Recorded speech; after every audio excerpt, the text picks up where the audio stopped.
Supersets, stop doing them wrong. Today we're going to talk about how to fix them, how to make them better, and also a few tips on how to help those lagging body parts, and finally, how to help out those big compound lifts. I got my man. These.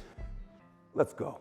You will gain discipline, to strength, speed, explosiveness. Landmine, one-legged RDL. And you have to be consistent about it. All right, y'all. Supersets were created way back in the day for the purpose of getting more done in less time. What happened was, originally, it was supposed to be what are called antagonistic muscle groups or opposing muscle groups to eliminate muscular imbalances.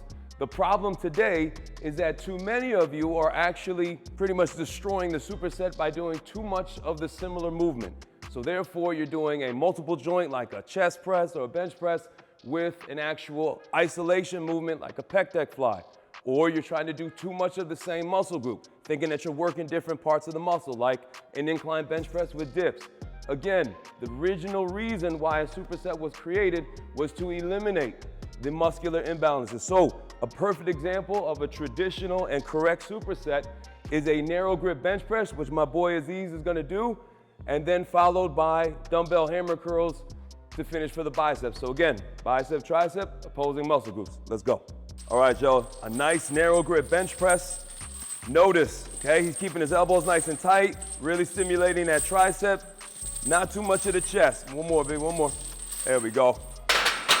Okay, so he just finished his narrow grip bench press. Now he's going right into the dumbbell pinwheel or crossbody hammer curls. Notice he's keeping his shoulders back. He's not trying to bring his arm too far in front of him.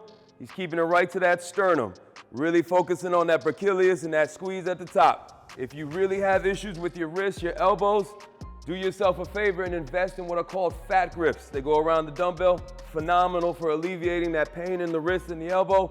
Also gives you a crazy pump in the forearm and the bicep. All right, y'all, for my advanced or my elite trainers or athletes, we like to do what's called a board press burnout.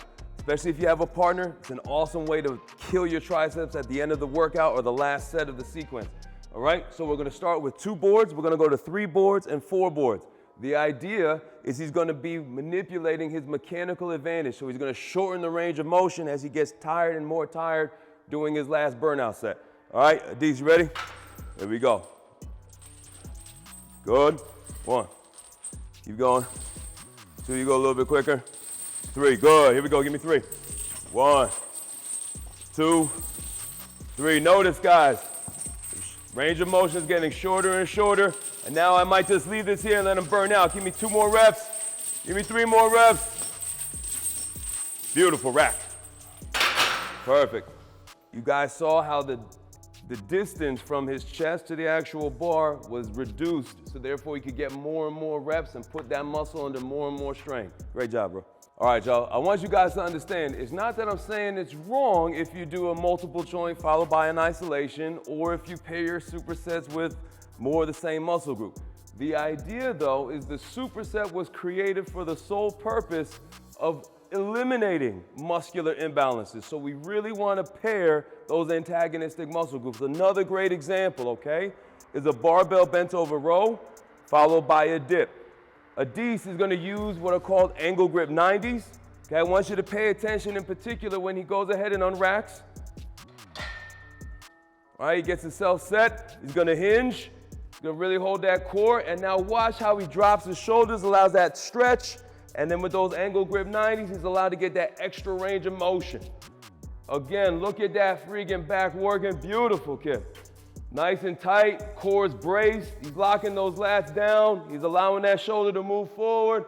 Beautiful, give me 2 more reps. Good, rack it. Right to the dips. Now that's another great point. A lot of you guys who do supersets, you take about a minute, minute and a half, 90 seconds. I understand the gym is crowded, but the true idea of a superset is immediately go to the next exercise. We're trying to eliminate that time in between. That actually gets that more work done in less time component. Notice on the dips, okay? He's bringing his feet forward. He's pointing his toes, almost like a gymnast. He's truly engaging his core, bracing it, making sure it's nice and locked with those lats. And look at that chest fire.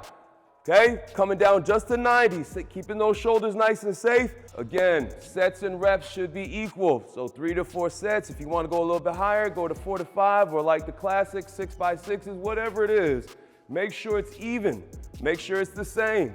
The volume is everything. You got to make sure that they're paired similar, or else you're going to have the same problem again. Great job, bro. All right, y'all, another great tip or intensity technique, extra weight. So, chains, obviously my favorite. Go ahead, Dees. Maintain that core. There we go. Point those toes. Beautiful. 2, 3, 4. You got one more. Done. Great job. A great tip for those of you who are trying to bring up a lagging body part are called staggered sets. It's a manipulation of a superset.